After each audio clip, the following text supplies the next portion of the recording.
One day, when Fumi came home early from work, he was surprised to find that his wife wasn't in their room.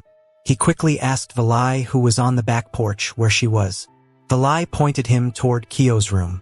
Fumi, now curious and a little uneasy, stormed over and knocked loudly on the door. Sure enough, when he opened it, there was his wife inside. Fumi was furious. He started yelling and caused a scene, dragging both Sivan and Kyo into the living room for what seemed like an interrogation. He fired off question after question, like he was cross-examining them both. It didn't take long for Kyo to crack under the pressure. He admitted that for the past month, he'd been in a relationship with Sivana's mother because he was struggling to pay his rent.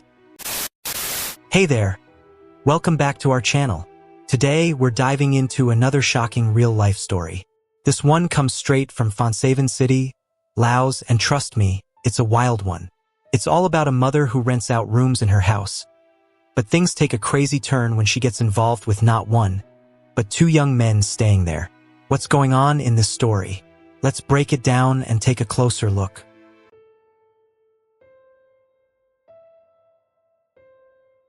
Before we get into the story, don't forget to like, comment, and subscribe, and share this with your friends. The more, the better. Now let's get into it. The story starts with a woman named Sivan, born in 1969, from Ban Kangthat, Laos. Back in the day, she worked as a teacher and was known for being outgoing and always speaking her mind. In 1996, she married Fumi, a government employee working in the land and forestry sector. Fumi was 3 years older than her. After only 8 months of marriage, Fumi got transferred to Phonsavan City for work, which meant Sivan had to leave her job and follow him. They had saved up quite a bit of money, so they bought a luxurious house, moving out of the official housing Fumi had been provided. But things weren't so easy when it came to having a child. Year after year, they struggled with fertility issues. Several rounds of IVF didn't work, and adopting a child wasn't as easy as they had hoped. They finally managed to adopt a child in 2007, but when the boy was 6 years old, his biological parents came back to reclaim him. It was a tough situation, but Sivan and Fumi understood the deep bond between the child and his real parents, so they let him go. Once again, they were back to living alone in their big house. With Fumi often out of town for work, Sivan kept herself busy. She started practicing yoga, doing aerobics, and even joined a group of moms who were into cooking and staying fit. With the wealth they had built over the years, they also invested in several rental properties across Phonsavan. Sivan spent her days staying active and managing the rental income. When Fumi suggested hiring a maid to keep her company while he was away, Sivan politely refused. She liked being independent, only occasionally inviting her nephew over if she needed some company. Then, around mid-2018, Fumi came up with a plan to rent out 3 rooms at the back of the house, near the kitchen. This way, the house wouldn't feel so empty, and they could bring in a little extra income. Sivan thought it was a great idea and posted ads on Facebook and her fence about the rooms for rent. From that point on, they had 3 boarders.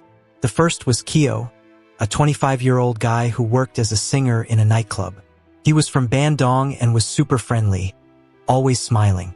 The second was Valai, a 27-year-old woman from Ban Hua who worked at a car dealership. She wasn't home much. She'd leave early in the morning and return after 10 p.m.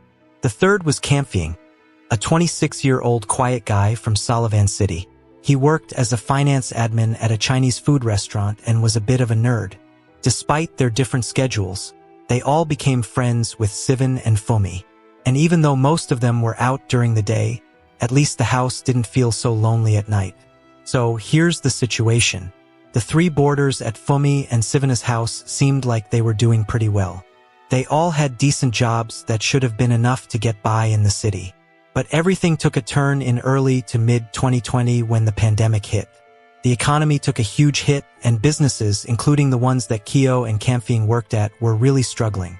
Nightclubs and restaurants were especially hard hit due to the lockdowns, limited hours, and a drop in customers. Kyo and Kamphing were still working, but it wasn't nearly as often, and they both saw their paychecks shrink or even get delayed. Valai, on the other hand, wasn't hit as hard because her work at the car dealership kept running. even though she too had some friends whose wages were affected. But things were tough for Kyo. The club he worked at was only open once a week and only for a few hours, meaning his income dropped dramatically. He approached Sivan and asked for some time to pay his rent, promising to pay it as soon as he could. At first, Sivan was annoyed and turned him down, but seeing how hard things were for him, she couldn't bring herself to kick him out. She did give him a little extra time, even though Kamfing was also behind on his rent. But after a couple of months, the patience started running out. Kyo hadn't paid his rent in 4 months, and by August 15, 2020, Sivan had had enough. She told him to pack his bags and leave. However, Kyo was desperate. He begged her, crying, saying he had nowhere else to go. So, when her husband Fumi was out of the house, Sivan told Kyo that he could make up for the rent in other ways. Kyo agreed, and this arrangement went on for a while. Things took a major turn on the afternoon of Friday, September 11, 2020. Fumi came home unexpectedly from work and couldn't find his wife in the room. He was curious and asked Valai, who was hanging out on the back porch where Sivan was. Valai pointed him to Kyo's room. Fumi immediately knocked hard on the door, and sure enough, he found his wife inside. He was livid. Fumi went into full-on rage mode and pulled Sivan and Kyo into the living room for what felt like an interrogation. It was there that Kyo finally admitted to having a relationship with Sivan for about a month, all because he couldn't pay the rent. At that moment, Fumi was done. He told Kyo to leave the house immediately or he'd call the police. Kyo had no choice but to pack up and leave. No one knows exactly what happened to him after that, but Fumi made it clear he wasn't tolerating any more of this behavior. As for Sivan, she was full of apologies, and Fumi, despite his anger, still forgave her. A few weeks later, Fumi had to go out of town for work, so he asked his widowed niece, Sithi, to stay with Sivan for a while and keep her company. Sithi agreed and brought her 4-year-old son to stay for a few days. Fumi, feeling bad that Sivan had been alone, hoped that having Sithi around would keep things peaceful at home. But, to be honest, he was still worried about Kamfing, his remaining boarder, and whether he might cause more trouble for Sivan. He just hoped that after what had happened with Kyo, Sivan had learned her lesson. By Saturday, September 26, 2020, things had already hit a breaking point. That night, around 10 p.m., Sivan saw Valai leaving her room with a man. This set her off because she didn't like the idea of Valai bringing a guy into the house, especially her own rental space. But instead of backing down, Valai fired back, laughing. "Oh please, you're so high and mighty. I know what you did with Kamfing. Kyo's gone. And now Kamfing's been devoured too." This made Sivan furious. Without thinking, she grabbed Valai by the hair and started pulling. Sithi, who was there witnessing the whole scene, stepped in right away to break it up. Sivan told Valai to clean up her things and leave. Valai, however, wasn't scared.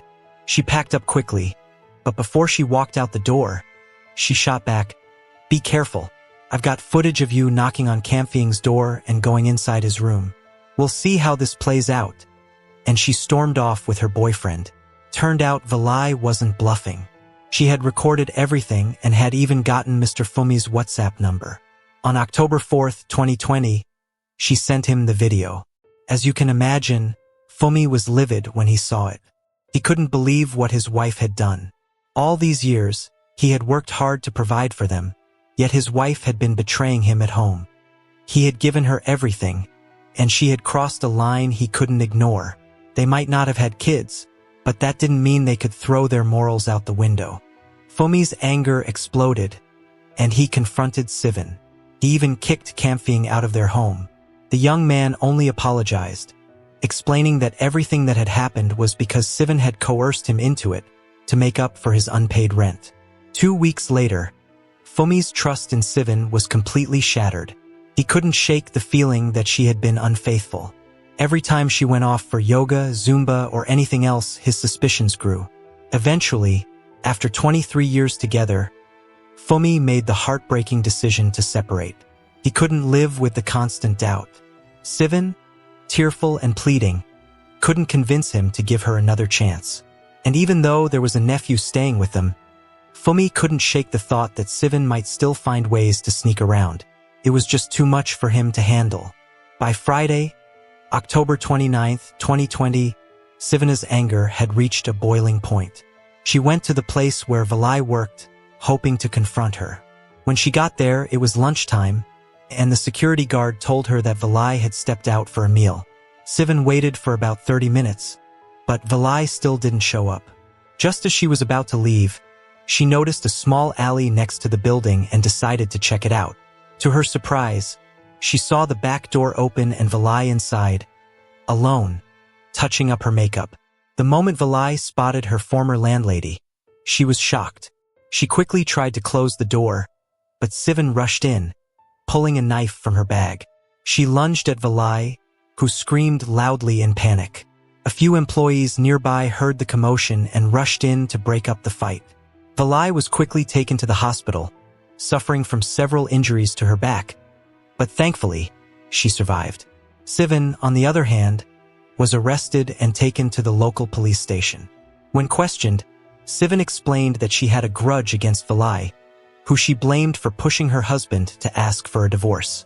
She accused Valai of being trouble, coming home late, sneaking over the fence, making noise all night, and even drinking excessively. Sivan claimed she had wanted to kick her out for a long time but had been too soft-hearted. Valai, however, had a different story. She denied everything Sivan said, calling it all lies. According to her, Sivana's accusations were just a way to cover up her own actions. Valai had proof that Sivan had been involved with 2 of the boarders, including Camping.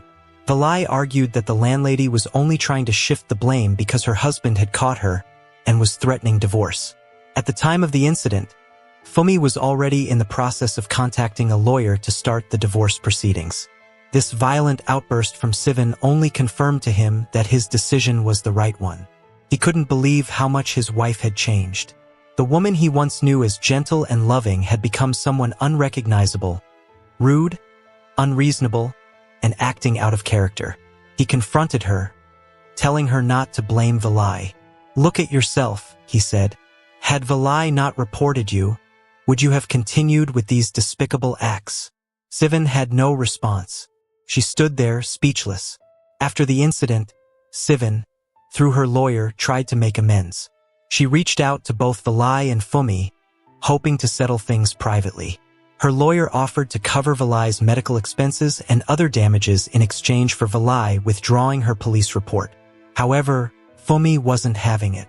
He made it clear that he wasn't going to let Valai back down and insisted the law take its course. He felt that what Sivan had done was enough to damage the family's reputation, and he wasn't going to let it go just to protect her.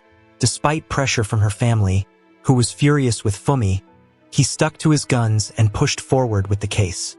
He was determined to let justice run its course. During the trial, the prosecution called on Kyo and Camping as additional witnesses. But neither of them showed up. They were likely too embarrassed to get involved. By the time the trial wrapped up on March 15, 2021, the judge found Sivan guilty of second-degree attempted murder and assault with a knife.